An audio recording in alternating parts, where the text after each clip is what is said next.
So I'm Sarah Duff. You basically do consulting. You help out a lot of businesses and dispensaries start up, and that's pretty much what you've been focusing on in the last.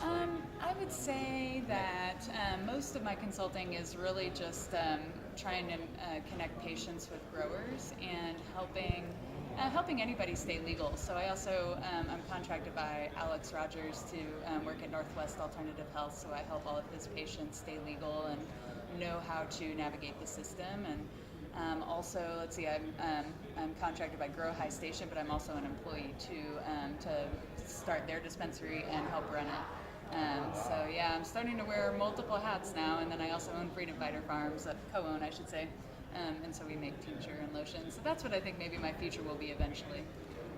But I've noticed that you've been paving the way of being right there in the front lines, making sure the OMBC is saved and not taken away by the OLCC and all. That is a passion of mine, absolutely. Okay. Yeah. And that's Brent Kenyon is on the same level. Oh man, right? yeah, it's great to be around him. Yeah, what I am concerned about, along with I think many patients out there, is the lab issues.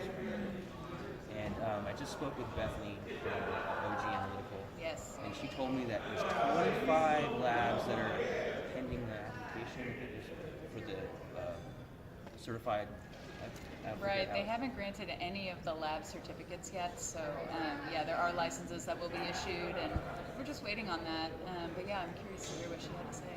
Well, she said that she didn't know yet. Oh, okay, gotcha. So they're still waiting to figure out how it's all going to work and when the dates are when they have to have applications in. And she told me that her company has not put the credible application in yet. But what I'm concerned about is, since there's all this stuff going on with labs, all these regulations, there are labs open right now that are doing work and testing products that are maybe not even on that list or haven't put the application in yet.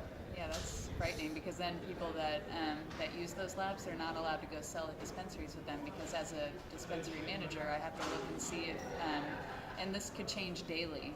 We could find out that somebody is going to be off the list, and so we have to check every time just to make sure that the lab is still on that list of accepted labs, I guess, by the OHA. But what I'm concerned about is like the disabled patient that doesn't have access to looking at those lists. Oh yeah. Going to those dispensaries that are maybe still operating. Right. They under might the be gray using area. those test results and So hoping that's- that they don't get inspected anytime soon. So there is a possibility that medicine is on the shelves right now at certain shops that maybe is not tested correctly. Right. So October 1st is when the new lab regulations will take effect. So that's when we will definitely have consumer confidence that we're going to have clean products, nothing but labs will be used that are using the new standardized procedures.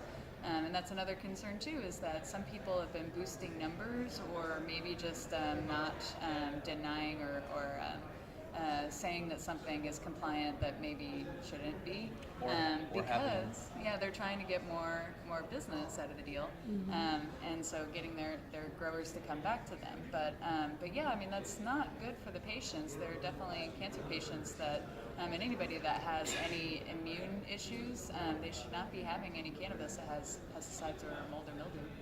I agree 100%, and it scares me. I mean, we've come across products like extracts that you dab that left really awful coloration on the nail. Oh no! Of course, would burn your nose. And, yeah, there's something wrong there. It's either a pesticide or a mold or mildew issue.